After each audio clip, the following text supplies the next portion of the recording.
आज लेकिन मैं जो आप लोगों से शेयर करने जा रहा हूँ वो बहुत ही इम्पोर्टेंट सी बात है। ठीक है, मेरा साइंस ठीक था, अच्छा है, साइंस में मुझे बहुत इंटरेस्ट था, लेकिन मुझे कहानी और कविताओं में भी बीच में इंटरेस्ट हो गया था। तो मैं साइंटिफिक से ज्यादा आपको कहानी सुनाने वाला हूँ।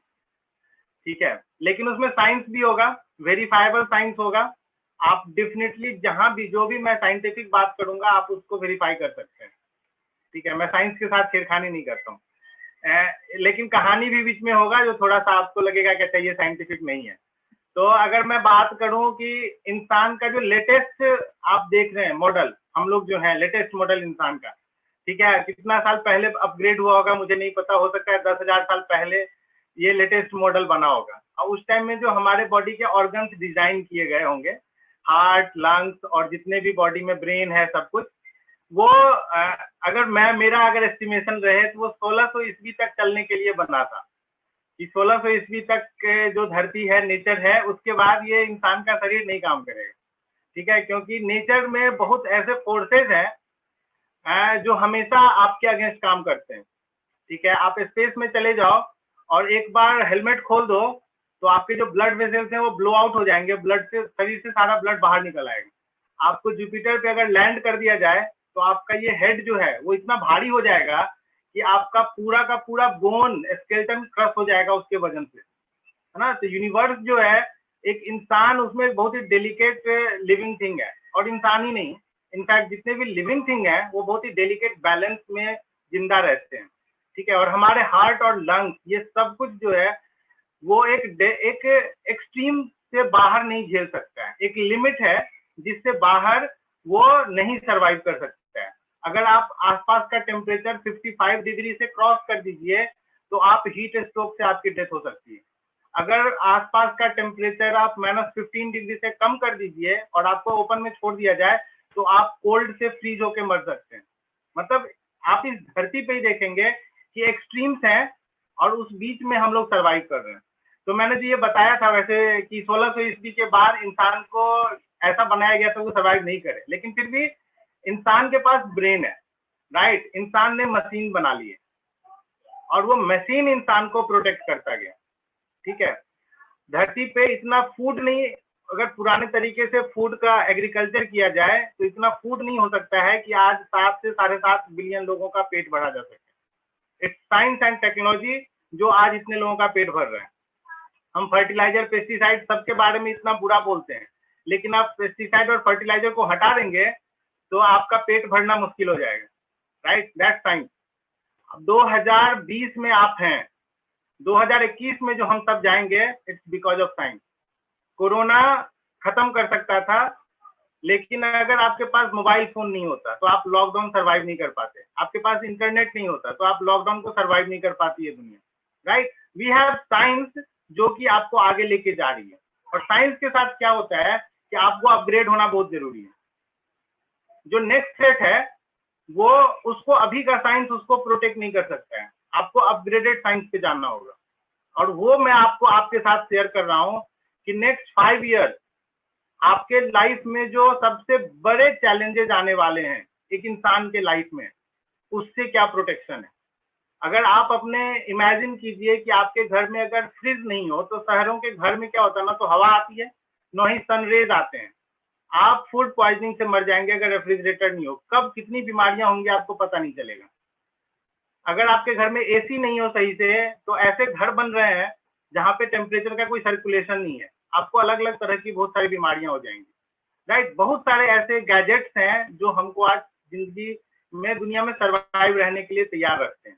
और अगर आप गैजेट लेके आते हैं, वो साइंटिफिकली गैजेट जो आपको सर्वाइव करने में हेल्प करते हैं, तो आपको उसके बारे में अवेयर होना बहुत जरूरी है। और मैं ऐसे ही एक गैजेट की आज बात करने जा रहा हूँ, ओके। और ये नेक्स्ट 5 ईयर में मैं आपको बता रहा हूँ, आप इसको लिख के रख सकते हैं। आज से 10 साल पहले या 20 साल पहले अगर वाटर प्यूरिफायर और आरओज नहीं इन्वेंट हुए रहते तो वाटर कंटामिनेशन से इतनी डिजीज होती थी, इतने बीमारियां होती थी, और लोग इतना सफर करते थे, आज के डेट में वो बहुत बड़ा इशू हुआ रहता, राइट। तो वो एक टाइमली अपग्रेडेशन था साइंस में। सिमिलरली आज के डेट में जो सबसे बड़ा चैलेंज है वो मैं आपसे शेयर करने जा रहा हूँ और उसका सॉल्यूशन शेयर करने जा रहा हूँ। हो सकता है मैं कहानी कविताओं में 2-4 मिनट ज्यादा ले लूं, but stay with me because ये सबसे इम्पोर्टेंट बात मैं आज करने जा रहा हूँ। हो सकता है आपके लाइफ में ये मोस्ट इम्पोर्टेंट पॉइंट हो।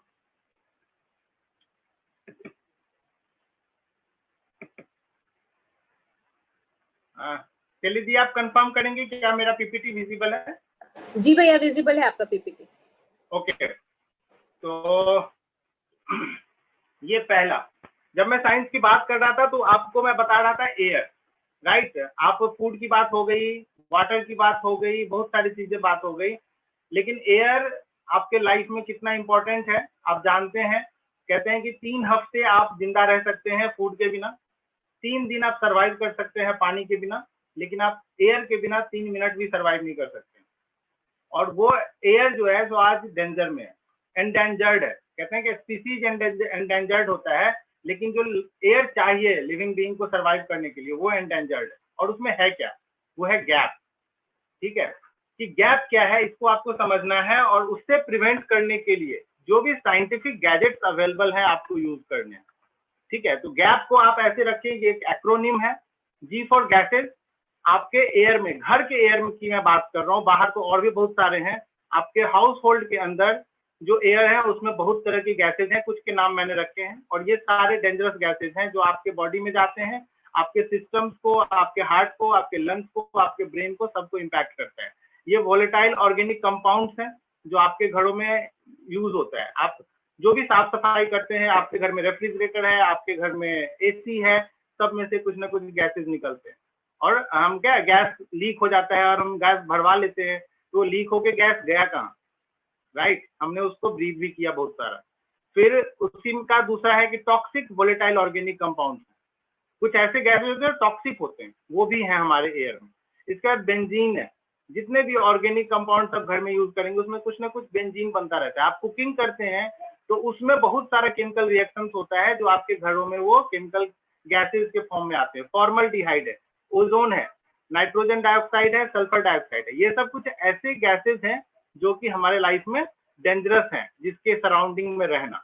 उसके बाद एलर्जेंस हैं जो एलर्जी कॉजेज करते हैं, जैसे कि पॉलेंस हैं, हाउस माइट्स हैं, पेट डैंडर्स हैं, है ना, जो एनिमल्स होते हैं। आपका पेट अगर आपके घर में है तो पेट में से कुछ आपको ऐसे पार्टिकल्स निकलते हैं जो हवा में घूमते रहते हैं। डस्ट है, स्मोक है, तरह तरह के स्मोक है। आप अगरबत्ती जलाएं, धूप बत्ती जलाएं, आप डिओड्रेंट यूज करते हैं, लॉट्स ऑफ थिंग्स जो कि एलर्जेंस की तरह काम करते हैं। Third very important is that is called particulate matter, P for particulate matter.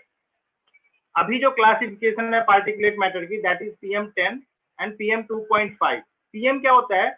ये एक साइज है, 10 माइक्रोन से छोटे पार्टिकल अगर हैं तो दे आर कॉल्ड PM10। ठीक है, 10 माइक्रोन से छोटा अगर उनका डायमीटर है। माइक्रोन का मतलब होता है कि 1 मीटर मतलब into 10⁻⁻⁹, that is 1 micron, that is very small particle. अगर मैं बात करूं कि 10 माइक्रोन कितना बड़ा होता है, तो आपका जो हेयर का थिकनेस है ना, उसको अगर आप पार्ट करें तो ये अप्रोक्सीमेटली 7 से 8 डिवीजन कर देंगे आप हेयर के थिकनेस का। तो वो जो छोटा पार्टिकल है दैट इज PM10। और ये क्यों इसको क्लासिफाई किया गया इस तरह से, उसके पीछे रीजन है। PM10 से जो बड़ा, मैं बता रहा था शुरू में कहानी के तौर पे कि आपका लंग्स जो बना था वो 1600 ईस्वी तक चलने के लिए बना था, लेकिन अब हम साइंस की वजह से सर्वाइव कर रहे हैं। तो PM10 जो है आपका जो नॉस्ट्रिल है, जो आपका नाक है, जो इसमें जो हेयर है, जो भी आपका प्रोटेक्टिव, वो कुछ पहले एक्सटर्नल प्रोटेक्शन है, वो क्या करता है, PM10 से जो बड़े पार्टिकल्स होते हैं ना एयर में, उनको वही फिल्टर कर देता है, तो आपके सांस के थ्रू अंदर नहीं जाता है। ठीक है, तो PM10 से जो बड़े पार्टिकल्स हैं वो आपको थोड़ा ठीक स्नीजिंग कॉज करेंगे, आपको कुछ इस तरह से एलर्जी टाइप कॉज करेगा, लेकिन वो नाक के ऊपर ही रुक जाएगा। ठीक है, लेकिन PM10 से लेके PM2.5 मतलब 2.5 माइक्रोन से लेके 10 माइक्रोन के बीच के जो पार्टिकल्स हैं वो इतने छोटे होते हैं कि वो आपके नाक से अंदर चले जाते हैं। लेकिन उसको भी प्रोटेक्ट करने के लिए हमारे बॉडी में सिस्टम बना हुआ है। वो क्या करता है, इतने छोटे पार्टिकल्स जो हैं वो आपके जो ब्रीदिंग, वो जो ट्रैकिया है जिससे आप सांस लेके अंदर जाता है, जिसको विंड पाइप बोलते हैं, विंड पाइप में म्यूकस वगैरह होता है, वो उसको क्या करता है, चिपका लेता है, उसको रोक लेता है।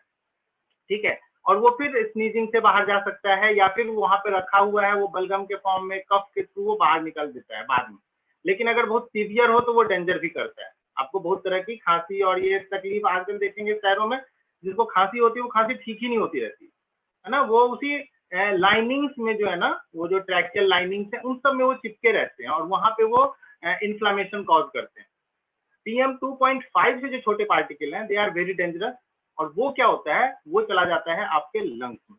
वो इतना छोटा होता है कि वो विंड के साथ, एयर जब सांस लेते हैं तो उसके साथ आपके लंग्स में, एल्वियोलस, इन सब में चला जाता है। तो ये दो जो PM10 और PM2.5 है, ठीक है, अभी आप अगर चेक करेंगे कि AQI क्या है, एयर क्वालिटी इंडेक्स, वो आपको इन्हीं दो के बारे में बताते हैं कि PM10 कितना है, PM2.5 कितना है, वो आपको बताते हैं। ठीक है, हम आगे इसके बारे में और एक बार एक स्लाइड में देखेंगे। और फोर्थ जो डेंजर है जो आपके घर के एयर में मौजूद है, वो है बैक्टीरिया, वायरसेस एंड मोल्ड। वो इतने छोटे पार्टिकल होते हैं जो कि आपके सांस के साथ आपके अंदर जा सकते हैं और जाते रहते हैं। ठीक है, तो ये गैप है जो कि आपके एयर में जो आप ब्रीथ कर रहे हैं उसको एंडेंजर कर रहा है, और ये धीरे धीरे बढ़ता ही जा रहा है, ये घटेगा नहीं। क्यों? क्योंकि आबादी बढ़ रही है, तो इंडस्ट्रियल एक्टिविटी बढ़ेगी, कंस्ट्रक्शन बढ़ेंगे, पेड़ों की कटाई ज्यादा होगी। जैसे जैसे पॉपुलेशन बढ़ेगा वो क्या होगा, ये सब बढ़ेगा, ये कम नहीं होगा। ठीक है, अब मैं नेक्स्ट जो बात कर रहा था, ऑलरेडी मैं PM10 और PM2.5 की बात कर चुका हूँ, जो आज के डेट में आपको अवेयर जिसके बारे में किया जा रहा है। लेकिन एक छोटा है जिसके बारे में अभी क्लासिफिकेशन नहीं आई है। मेरा छोटा भाई है, वो फिजियोलॉजी में प्रोफेसर है, मेरी उससे बात हो रही थी, वो बोल रहा था कि 0.1 माइक्रोन से जो छोटे पार्टिकुलेट मैटर्स हैं, ठीक है, आप समझिए और कितना छोटा हो गया। 2.5 तक आपने देखा जो आपके लंग्स में चले जाते हैं और अल्वियोलस वगैरह उनको फिल्टर कर देता है, वो आपके लंग्स में लगा रहता है और धीरे धीरे आपके लंग्स को कमजोर करता है, राइट। लेकिन 0.1 माइक्रोन के जो पार्टिकल्स हैं वो क्या होता है, वो आपके ब्लड स्ट्रीम में मिल जाते हैं। वो इतना छोटा है कि आपके खून में मिल जाता है। अब जो ब्लड स्ट्रीम में कोई चीज मिल जाएगा तो वो कहाँ कहाँ जाएगा, वो आपके हार्ट में जाएगा, आपके ब्रेन में जाएगा, आपके ब्लड बॉडी में जितने ऑर्गन्स है ना, हर जगह वो पार्टिकल्स पहुंच जाएंगे और वो धीरे धीरे डैमेजेस कॉज करते हैं।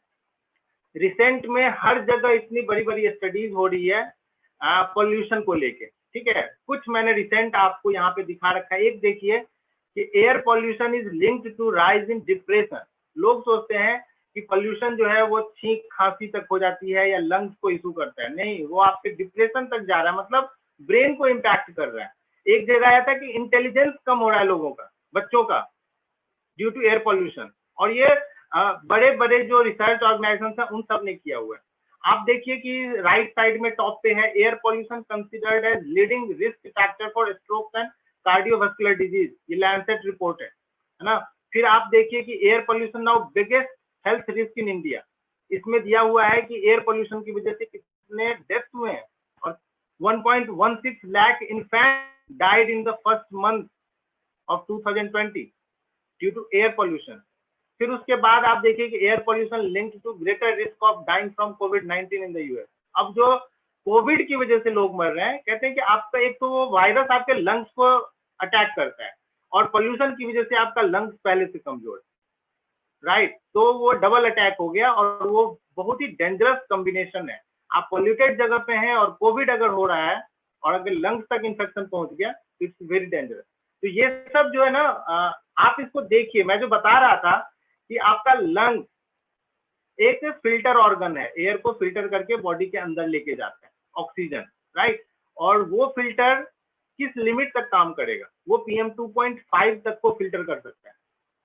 PM2.5 से जो छोटे पार्टिकुलेट्स हैं उनको वो फिल्टर नहीं कर सकता है, और वहां क्या होता है, वहां डेंजर स्टार्ट होती है।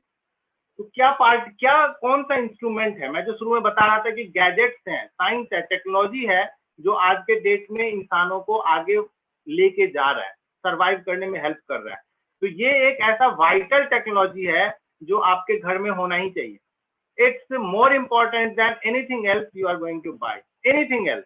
आप कुछ भी खरीदने वाले हो या नहीं खरीदने वाले हो, ये आपके घर में वाइटल है। आप हो सकता है EMI दे के घर लेने वाले हो, गाड़ी लेने वाले हो, आप कुछ भी, बच्चों का आप फी दे रहे हो ना, उस फी देने से ज्यादा इंपॉर्टेंट है आपके घर में ये पार्टिकल होना चाहिए। 10 साल के बाद हो सकता है कि उस पॉल्यूशन की वजह से आपका बच्चा का ब्रेन डेवलपमेंट उतना अच्छा नहीं हो तो आप स्कूल में पढ़ा के कर क्या लोगे, है ना। पोल्यूशन से उसको प्रोटेक्ट करना जरूरी है। मैं बहुत सारे एयर प्यूरिफायर मौजूद है, लेकिन वो सब कहाँ काम करते हैं पता है? वो जो मार्केट में अभी अवेयरनेस चलाया जा रहा है ना, PM10 एंड PM2.5, वो उन्हीं के लिए काम करते हैं। उनको इस तरह से डिजाइन नहीं किया जा रहा है कि वो PM.1 माइक्रोन और उससे छोटे पार्टिकुलेट्स को वो रोक सके, ठीक है। लेकिन ये जो एटमॉस्फेयर है, ये एक ऐसा मतलब गैजेट है जिसके आप आगे देखेंगे उसके क्रेडेंशियल्स, तो यू विल नो कि क्या कैसे मैं इस दावे के साथ बात कर रहा हूँ। सबसे पहले मैं आपका क्रेडेंशियल बता दूं कि ये कोई ऐसा ब्रांड नहीं है जो आज आया है क्योंकि पॉल्यूशन बहुत हावी हो गया है। 30+ ईयर का इनका लेगेसी है, दे आर वर्किंग, और पिछले 30 साल में इन्होंने एयर प्यूरिफिकेशन में 80+ पेटेंट्स डेवलप किए हैं और उनके पास ग्रांटेड पेटेंट्स हैं 80+, ठीक है, एक सिंगल प्रोडक्ट लाइन के लिए।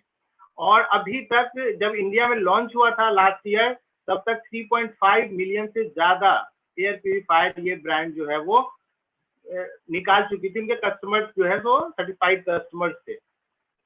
उसके बाद और क्रेडेंशियल की अगर बात करें तो ये आप इन तीनों जो ऑर्गेनाइजेशंस हैं, ठीक है, इन तीनों ऑर्गेनाइजेशन का क्रेडेंशियल आप पता कीजिए, ये सर्टिफाई करते हैं इस तरह के गैजेट्स को, ठीक है। तो एक तो अहम है AHAM, ये यूएस की एक ऑर्गेनाइजेशन है जो इस तरह के परफॉर्मेंस के लिए वो गैजेट्स को करती है कि ये जो परफॉर्म, अगर इन्होंने लिखा हुआ है कि मेरा ये परफॉर्मेंस है तो उस परफॉर्मेंस को वो कर रही है, तब जाके वो सर्टिफिकेशन मिलता है। सेकेंड, ब्रिटिश एलर्जी फाउंडेशन है जो कि बहुत सारे इस तरह से एलर्जी वाले प्रोडक्ट, जो प्रोडक्ट एलर्जी से आपको बचाता है, ऐसे प्रोडक्ट्स को वो सर्टिफाई करता है। आप जितना भी एयर प्यूरिफायर ढूंढ लेंगे, ये एक सिंगल ऐसा एयर प्यूरिफायर है जो 100 से ज्यादा एलर्जेंस और इरिटेंट्स को वो रिड्यूस करता है और रोकता है। उसके बाद थर्ड है ECAS, ये एक जर्मन ऑर्गेनाइजेशन है और इसने भी इसको 5 स्टार रेटिंग दिया हुआ है। ये क्वालिटी टेस्ट करता है किसी इस तरह के गैजेट्स को, ठीक है। तो इस तरह के क्रेडेंशियल्स के साथ ये प्रोडक्ट है। प्रोडक्ट की खासियत क्या है? ये 3-in-1 फिल्टर है इसके अंदर, ठीक है। आप देख रहे होंगे 3 लेयर्स है। पहला इसका प्री फिल्टर है जो कि PM10 से जो बड़े पार्टिकुलेट्स हैं उनको रोक देता है, ठीक है। मतलब आपकी नाक की सफाई कर देता है, आपके नाक के अंदर वो सब चीज नहीं जाएंगे, ठीक है। तो आप बहुत अच्छे से सांस लेने टाइम में जो आपको हल्कापन फील होगा वो इससे होगा, राइट। वो पहला है और ये बहुत ही अच्छा, बहुत सारे मार्केट में जो आप देखेंगे एयर प्यूरिफायर, वो इसका जो प्री फिल्टर है ना, उस लेवल के फिल्टर उनके पास है और उसी से वो पूरा एयर प्यूरिफायर काम चलाते हैं, ठीक है। और वो 5-7 हजार में आपको बेच देंगे और लोग प्राइस देख के एयर प्यूरिफिकेशन जरूरी है इस चक्कर में खरीद लेते हैं। लेकिन जो असली प्रॉब्लम है, दैट इज 0.1 माइक्रोन से छोटे पार्टिकल्स को रोकने वाले फिल्टर, आपको वो चाहिए क्योंकि वो ब्लड स्ट्रीम में जाता है, ठीक है, और वो सबसे ज्यादा डेंजर कॉज करता है। सेकेंड जो हमारा फिल्टर है जिसको हम हेपा ग्रेड फिल्टर बोलते हैं, that is better than HEPA filter actually. HEPA filter का क्या डिफिनीशन है? तो PM2.5 से छोटे पार्टिकल्स हैं, उसका लिमिट है 0.3 माइक्रोन, कि 3.3 माइक्रोन के पार्टिकुलेट्स को वो फिल्टर कर देता है अप टू 99.97%, ठीक है। मतलब अगर आप 10,000 पार्टिकल्स एक हेपा फिल्टर से गुजारेंगे और उसकी साइज क्या होनी चाहिए? 0.3 माइक्रोन से बड़ी, तो वो सिर्फ 3 पार्टिकल्स को बाहर निकलने देगा। इसको बोलते हैं हेपा ग्रेड फिल्टर। लेकिन हमारा जो फिल्टर है वो 0.0024 माइक्रोन, 0.3 माइक्रोन से 125 गुना छोटा पार्टिकल को वो रोकता है और इफिशियंसी क्या है? 99.99%। मतलब अगर आप 10,000 पार्टिकल्स उससे गुजारेंगे, किस साइज के?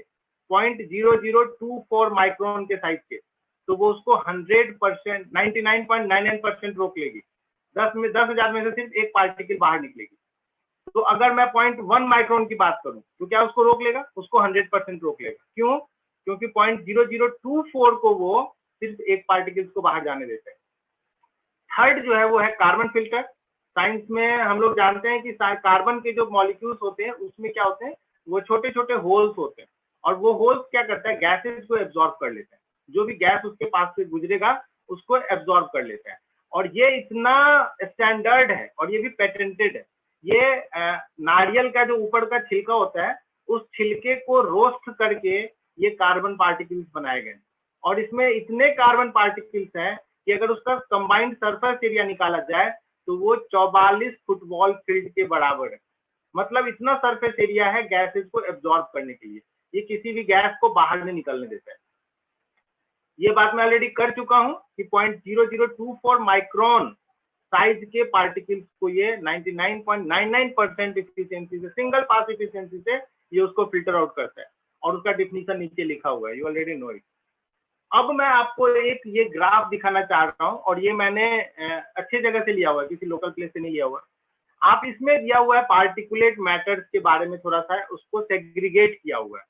क्यों आप मार्केट से कोई भी एयर फिल्टर लेके आएंगे और वो काम नहीं करेगा, उसके पीछे ये रीजन है। आप इसको ध्यान से देखिए, इसमें 1000 माइक्रोन, नीचे जो आप देख रहे हैं ना, वो 0.0001 माइक्रोन से लेके 1000 माइक्रोन तक का एक स्पेक्ट्रम बनाया हुआ है, और पार्टिकल्स बीच में रखे हुए हैं कलर में कि किस किस साइज में कौन पार्टिकल्स आते हैं। आप 10 माइक्रोन पे जाके देखिए कि 10 माइक्रोन से जो राइट साइड में है, राइट, कुछ सेटलिंग डस्ट है, मोल्ड स्पोर्स है, पॉलेंस है, हेवी डस्ट है, सीमेंट डस्ट है, फ्लाई एश है, जो कि आपको दिखाई देता है एक्चुअली एयर में, ठीक है। वो 10 माइक्रोन से बड़े पार्टिकल्स होते हैं, ये आपको दिखाई दे जाता है। आपको जब धूप की रोशनी आती है ना घर में कभी किसी छोटे चिंक से, तो आपको उस रोशनी में आपको पार्टिकल्स तैरते हुए दिखाई दे जाएंगे, दे आर दीज पार्टिकल्स। वो 10 माइक्रोन से बड़े हैं, ठीक है। इनको आपका नाक भी रोक लेता है, ठीक है।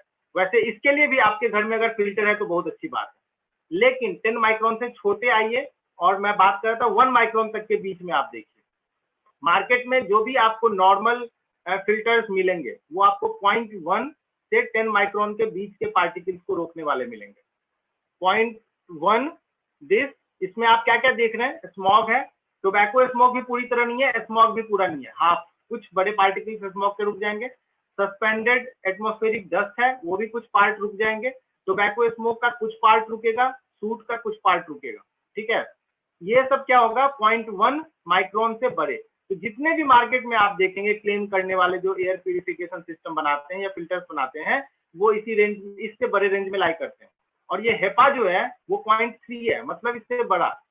तो हेपा क्या करेगा, आपको स्मोक को भी अंदर जाने देगा, पास करने देगा, टोबैको स्मोक को भी पास करने देगा, सूट को भी पास करने देगा, सस्पेंडेड एटमॉस्फेरिक डस्ट को भी पास करने देगा, और वायरस को पास करने देगा, और गैसियस कॉन्टेमिनेंट्स को भी पास करने देगा। क्यों?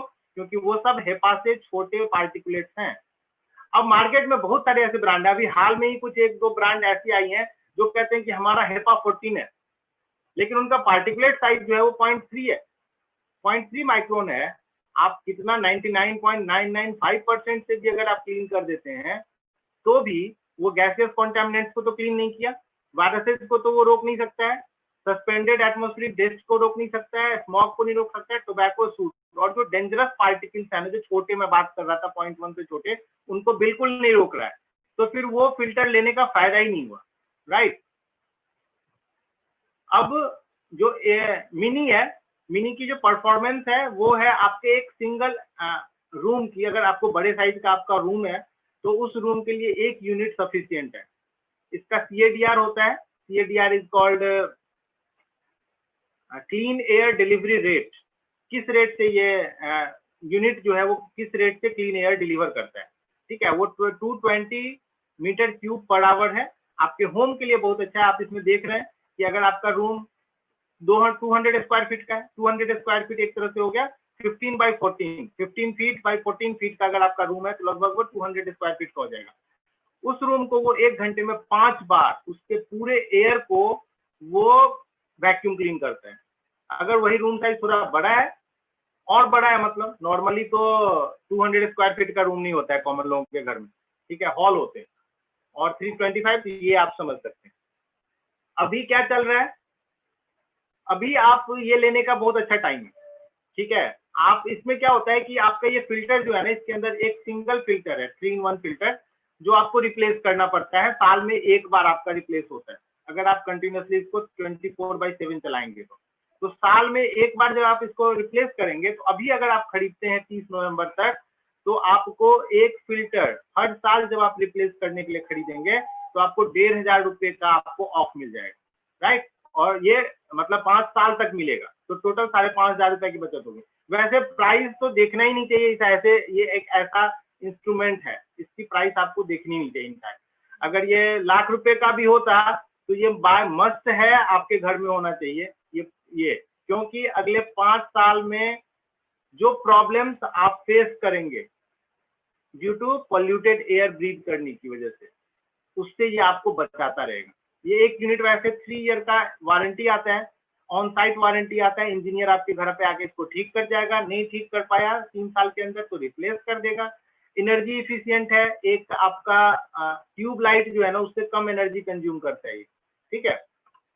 तो सिंपल आप देख रहे हैं ये कि एयर प्यूरिफायर लगा के, air purifier is the gadget, और वो भी मिनी, एटमॉस्फेयर मिनी। मार्केट का कोई दूसरा गैजेट ना आपको वो देता ही नहीं है जिसके लिए आपको एयर प्यूरिफायर चाहिए, वो देता ही नहीं है वो। मैंने 10 मिनट ज्यादा ले लिया है, मेरे पास डेमो भी रेडी था, लेकिन टाइम अगर है तो I can show a demo in 5 minute. Yes देख पा रहे हैं। तो ये यूनिट है एयर प्यूरिफायर का। मैं इसको आपको एक लाइव डेमो दिखाना चाह रहा हूँ कि actually how it is protecting us, ठीक है। इसका फिल्टर को, इसके प्री फिल्टर को कहते हैं कि 15 दिन पे, खास करके अगर दिल्ली एनसीआर में आप रह रहे हैं तो 15 दिन पे डेफिनेटली इसके प्री फिल्टर को आपको क्लीन करना चाहिए। मैं आपको दिखाना चाह रहा हूँ कि एक्चुअली ये क्या, किस चीज से आपके लंग्स को प्रोटेक्ट कर रहा है। ओके, तो ये यूनिट है, मैंने इसको, ये देखिए सिंपल इंस्टॉलेशन है। इसका कवर यहाँ से हट के, और ये इसका फिल्टर है जो आप देख रहे हैं, ठीक है। मैं आपको नजदीक से दिखाऊंगा खोल के कि एक्चुअली इसके साथ हुआ क्या है। आपको ये फिल्टर दिखाई दे रहा है, कैन यू सी दिस? अब देखिए ये प्री फिल्टर है जो PM10 से बड़े पार्टिकल्स को रोक रहा है, ठीक है। अब आप देखिए कि कितना है, आप देख रहे हैं ये सब हमारे नाक में जा रहा है, इसको इसने हमें बचाया है इस सब को ब्रीथ करने से। ओके, अब मैं इसको क्लीन कर रहा हूं तो ये सिर्फ प्री फिल्टर क्लीन हो रहा है, लेकिन PM2.5 और PM.1 और PM.0024 और वायरसेस एंड गैसेस, वो सब जो हैं वो इसके इस बीच में, और ये लास्ट में कार्बन फिल्टर है और बीच में हेपा ग्रेड फिल्टर है, ठीक है। वो हेपा ग्रेड फिल्टर जो है ना, बेटर देन हेपा फिल्टर, वो सबको रोक रहा है। और वो सब अगर ये नहीं होता फिल्टर तो मैं, मेरी वाइफ, मेरा बच्चा, मेरे बड़े भाई घर में आए हुए, वो सब हमारे लंग्स के थ्रू हमारे वाइटल ऑर्गन्स में, हार्ट में, ब्रेन में, ब्लड वेसल्स में, हर जगह जा रहे होते हैं, ठीक है। तो ये आप देखिए कि क्या सिचुएशन है, ठीक है।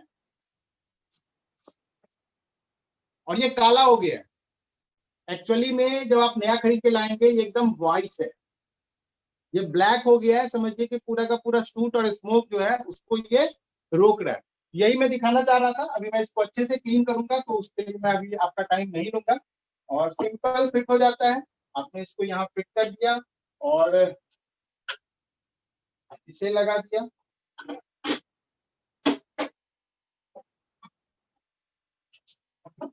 और आप इसको ऑन कर सकते हैं। 3 फैन स्पीड है, आपको दिख रहा होगा इसमें।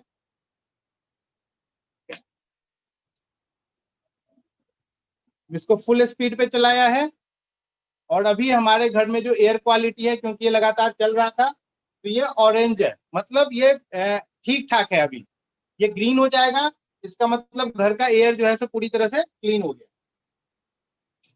इसको आप अलग अलग मोड पे चला सकते हैं। ये नाइट मोड है, जब आप बेडरूम में सो रहे होते हैं तो आप चाहते हैं कि साउंड नहीं हो, इसकी लाइट ज्यादा नहीं हो, तो नाइट मोड पे चला सकते हैं। फिर उसके बाद ऑटो मोड है। ऑटो मोड जो है वो क्या करता है, डिटेक्ट करके कि कैसा एयर क्वालिटी है अभी, उसके हिसाब से डिटेक्ट करके ये अपने फैन स्पीड को रेगुलेट करता है, ठीक है। तो ये इसका एक लाइव डेमो था, इसको आप यूज करके, ठीक है, इसको यूज करके आप अपने फैमिली को उन सब चीज से बचा सकते हैं जो अभी तो प्रॉब्लम है ही, आने वाले 5 इयर्स में वो बहुत बड़ा इशू होने वाला है, ठीक है। तो with this I am done and back to the host. Thank you.